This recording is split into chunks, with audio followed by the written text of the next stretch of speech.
I have tried filming this video 3 times today. Apparently, I'm not very good at talking about things that I usually avoid talking about because it's not happening. This is my 4th attempt. Hopefully, 4th time lucky, I actually managed to film it. Hello, by the way. Hey guys, I hope you are all good. Today I am back on my sofa. I've even got a backrest today because I've tried so many times and I've been sat upright, my back's starting to hurt. So I'm leaning against some cushions today. We're nice and comfy. This is just gonna be a nice, chill, chatty video. I asked you guys for some questions, but I specifically asked for questions that I usually avoid answering. So hopefully you'll find out some stuff that you didn't already know. In fact, I know that there is stuff that I'm gonna talk about in this video that I definitely haven't talked about before. I always ask for these kind of things on Instagram, and yeah, if you want to get involved, go and follow me on there. We're at 96,000 followers, so we are like 4,000 away. That shouldn't have taken me that long, should it? That was so easy. 4,000 away from 100k on Instagram, so I feel like we can do it. I mean, maybe not, but we can try. Okay, question number 1. Do you just do YouTube for the money? If YouTube wasn't paying you at all, would you quit? I feel like I wouldn't quit because I've been doing this for so long now. It would actually be weird to not do this. Like, I would really miss it and I really love doing it. So I don't think I would quit, but obviously I would have to get another job because I would need some kind of income. So that would then take up most of my time and I feel like I wouldn't have much time for YouTube. I mean, I know there are people that do YouTube full time and also, wait, no. I know there are people who work full time and also do YouTube. In fact, I did that for like 3 years because obviously when I first started I wasn't making any money at all and I had another job whilst I was doing this. So it is doable. It's definitely doable, but it is harder. Have you ever been on the pill and how did it affect you? I have been on the pill. I went on the pill when I was 17 and I went on one called, I don't even know how you pronounce it. The entire time I was on it, I didn't know how to pronounce it, but I think it's microgynon or microgynon. I don't even know. That is the one that I went on when I was 17 and I took it for 4 years because when I was 21 I stopped taking it. I like randomly one day decided that's it, don't want to put this pill in my body anymore, and I stopped taking it, mainly because a lot of people were saying that the pill could be linked to like mental health and stuff like that, and that was when my mental health got its worst in my early 20s, so I wanted to come off the pill to see if it helped. Honestly, once it was out of my system, looking back, I feel like I was such a happier person off the pill. I would now never go back on a pill. I've been pill free for 4 years nearly. Yeah, nearly 4 years, and I don't think I'll ever go back on one. Is Louise your last name? I think so many people think that Louise is my surname because obviously my channel is Sophie Louise, but it's actually not. Louise is my middle name, so obviously Sophie is my first name, Louise is my middle name, and my surname is a mystery. I feel like I don't need to reveal my surname on the internet. Have you ever had any specific insecurities that still bother you? I feel like I have mentioned this before, but I've never like properly shown it to you. Oh, that sounds weird. It sounds like I'm about to whack out some kind of third breast or something. I feel like I have talked about it a lot, and that is my nose, but I've never actually shown you guys it from the side because I never let the camera see my nose from the side. You will never catch me filming a clip where I'm facing either way. I'm always like forward or a little bit tilted because I don't like how my nose looks from the side. I don't mind it from the front. I don't like people seeing it, but I'm gonna show you what I mean. As you can see from the side, you're probably all like, now like, whoa, I did not know her nose was like that. From the side, it's like a dip. Do you see what I mean? It's like in and then whatever, you get the gist. And yeah, that is definitely my biggest insecurity, but there's nothing I can do about it. So what's a brand you worked with but didn't actually like?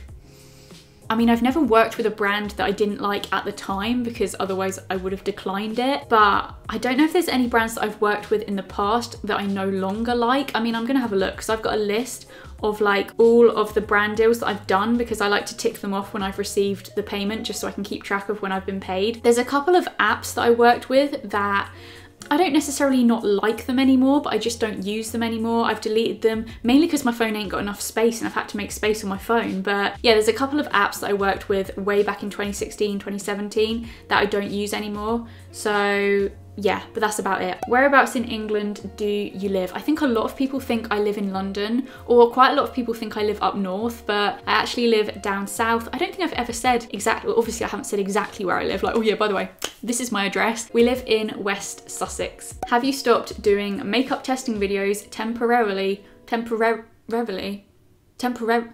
I don't like that word, temporarily or for good. I think I've said that right. A lot of people have been asking me this, and honestly, I don't really know what I'm doing. I stopped doing the testing makeup videos because I got bored of them. If I'm honest, I got bored of them. I just lost interest in that kind of thing. And yeah, I wanted to do some different kind of videos this year, and I'm really enjoying the videos that I'm making at the moment. And I feel like you guys are enjoying them more as well. So kind of like a win-win, but I know there are people that miss the testing makeup videos, and I think I enjoyed filming them a lot more when I was really bad at makeup because they were just so funny and it was just all one big joke. But as I've naturally gotten better at makeup as I've gotten older, I just think they're not as funny anymore and they're not as fun. Yeah, I don't know. Might still do some, but definitely not as many as I used to. Okay, so a lot of people want to know about my phobia. I mentioned in a video last year that I have this like one big phobia that makes my life a little bit difficult, but I never actually said what it was. So the questions are, what is your phobia that makes it hard for you to do loads of things? Before I explain it, I feel like a lot of people are gonna think, well, obviously no one likes that, surely everyone is scared of that. But you've got to understand the difference is most people just see it as that. It's like, oh, it's not a very nice thing, but they don't really think about it in their everyday life. Whereas for me, this particular thing, I think about it way more than the average person, and I live in fear of it happening. Like, I worry about it all the time. It gives me a lot of anxiety and causes some panic attacks. Like, you know, that's the difference. Hopefully that makes sense. So yeah, I know it has like an actual name, this phobia. I looked it up. I was like, what is the name for a phobia of this? And I was like, oh wow, there's an actual name for it. Don't know how to pronounce it, but I think it's pronounced asthenophobia. It's basically a phobia of fainting, passing out, whatever you want to call it. And yeah, you're probably thinking, well, how on earth does that affect you in your everyday life? You're not going to be fainting all the time. And you're right. I've actually never fainted in my life, yet my brain lives in fear of it happening all the goddamn time. So even though it's never happened to me, if there is something that I know has made someone else faint, or there's like something that I know is common to cause people to faint, I therefore will avoid that because I'm scared it might make me faint, if you know what I mean. Like, and it also means I have quite a lot of other fears that I kind of link to that, like they kind of link to it. Some of them aren't even fears, they're more just things that make me anxious because I'm so paranoid that they're gonna make me pass out. And also, I guarantee so many people are gonna say to me, well, I fainted and it's really not that scary, you don't need to be scared of it. You could tell me that every single day and it's not gonna make a difference. Like, honestly, anyone with a phobia will understand. If it was that easy to get over a phobia, then no one would have phobias because everyone would just say, oh, don't be scared of that, it's not that scary. And then you'd be like, oh, okay, then I'm not scared of it anymore. It's not that simple, so yeah. It's a pain. Especially as I am someone who gets dizzy a lot. Like, I'm such a dizzy person. And for me, that's just an instant panic attack. I cannot feel dizzy without panicking, because to me it's like, I'm gonna faint, I'm gonna faint. I'd love to hear you speak more about what type of anxiety? Is that like a fear of eggs?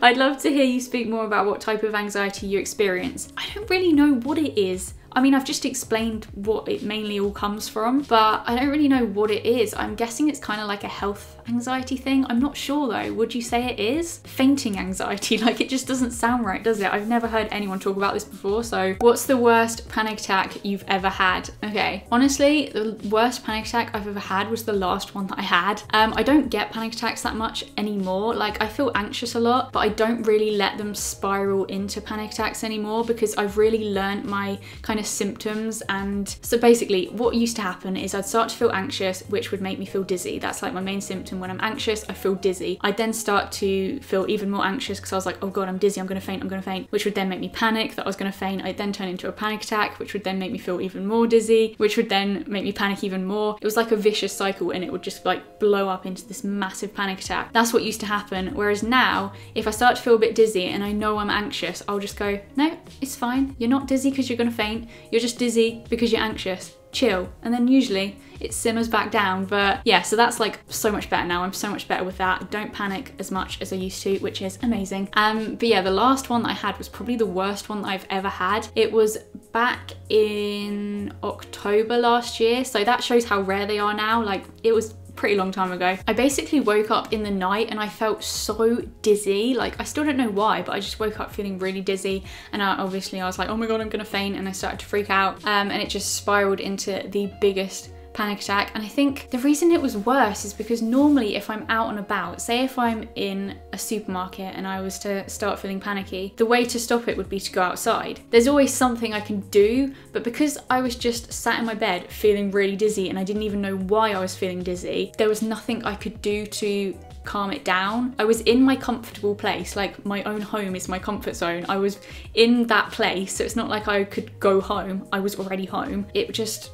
really spiraled into the biggest panic attack ever. Like, it was bad. I woke Alex up, obviously. He was trying to help, and definitely the worst one I've ever had, but it was also the last one that I've ever had, so maybe it was like one finale. I'm gonna bring it back down to a nice chill question. Would you go back blonde? I honestly don't think I will. I much prefer being brunette. I feel like it's weird because I've been blonde all my life, but ever since being brunette, I feel more like myself. It's like I've had the wrong hair color all my life, I feel like. I just much prefer being brunette. I think it suits me more. It's nice not having the roots always, and I just prefer it. I was thinking I need to redo it soon because it is fading a little bit.